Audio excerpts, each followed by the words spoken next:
কারণেই এই সরকারকে আমরা সহযোগিতা করছি, একটি অবাধ সুষ্ঠু নিরপেক্ষ নির্বাচনের অপেক্ষার প্রহর গুনছি। একটি কথা আমাদেরকে মনে রাখতে হবে, যে কথাটি আমাদের ভারপ্রাপ্ত চেয়ারম্যান বারবার বলেছেন, যে নির্বাচিত সরকার ছাড়া ওই সরকার জনগণের ভোটে নির্বাচিত না হলে সেই সরকার জনগণের কল্যাণে কাজ করে না, জনগণের কাছে জবাবদিহিতা করে না। কাজে আমরা যে গণতন্ত্রের জন্য সংগ্রাম করেছি, সেই সংগ্রামকে যদি আমরা স্থায়ী রূপ দিতে চাই, আজকে যদি বাংলাদেশের রাষ্ট্রের মালিকানা বাংলাদেশের মানুষের কাছে ফিরে দিতে চাই, তাহলে এই বাংলাদেশে একটি অবাধ সুষ্ঠু নিরপেক্ষ নির্বাচনের মধ্য দিয়ে জনগণের ভোটে নির্বাচিত সরকার প্রতিষ্ঠা করা ছাড়া আমাদের সামনে বিকল্প কোনো পথ খোলা নাই। আমরা সেই নির্বাচনের প্রত্যাশা দিয়ে সরকারকে সহযোগিতা করছি, কিন্তু আমরা দুর্ভাগ্যজনকভাবে লক্ষ্য করেছি যে পতিত স্বৈরাচারের প্রধান শেখ হাসিনা, আপনারা জানেন যে সেই দিন সে তার বোন শেখ রেহেনাকে দিয়ে দুই লুটেরার মহানায়িকা ভারত বসে রয়েছেন। স্বাস্থ্যকর অল টাইম ফ্যামিলি কেক, সব সময় অল টাইম হেলদি লাইফ। সেইখানে আগে থেকেই শেখ হাসিনার সন্তান পুতুল অবস্থান করছেন।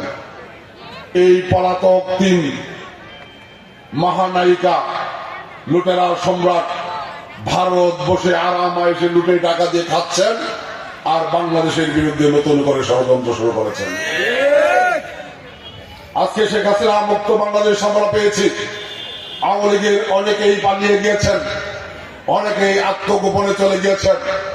প্রিয় ভাই আমার, আজকে বাংলাদেশ আওয়ামী লীগের নেতা কর্মীরা প্রকাশ্যে আসার সুযোগ কেন পায় না, এটা নতুন করে বলে বদলানোর প্রয়োজন আছে বলে আমরা মনে করি না।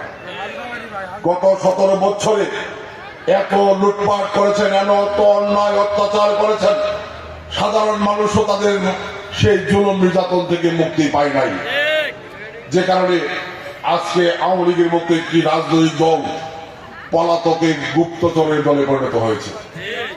আজকে তারা বুঝতে সক্ষম হয়েছে যে সারা বাংলাদেশের মানুষ আজকে আওয়ামী লীগের বিরুদ্ধে অবস্থান নিয়েছে, এবং এই সারা বাংলাদেশের মানুষের মুক্তির সংগ্রামের নেতৃত্ব দিয়েছেন বিএনপি।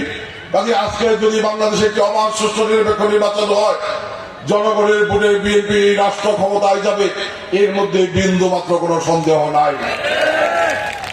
যে কারণে তারা ভারত বসে ষড়যন্ত্র করছেন যাতে বাংলাদেশে কোনো নির্বাচন অনুষ্ঠিত না হয়।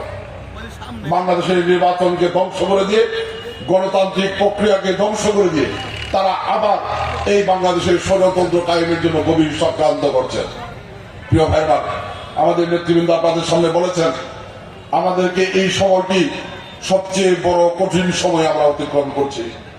কারণ এই বাংলাদেশে যদি কোনো কারণে আমাদের ভুলের কারণে, আমাদের ভুল বোঝাবুঝির কারণে যদি এই বাংলাদেশে নির্বাচন অনুষ্ঠিত না হয়, ওই পতিত স্বৈরাচারের ষড়যন্ত্র বাংলাদেশে বাস্তবায়ন হয়, তাহলে এই বাংলাদেশের মানুষের ভাগ্যে আরো বড় ধরনের দুর্ভাগ্য অপেক্ষা করছে।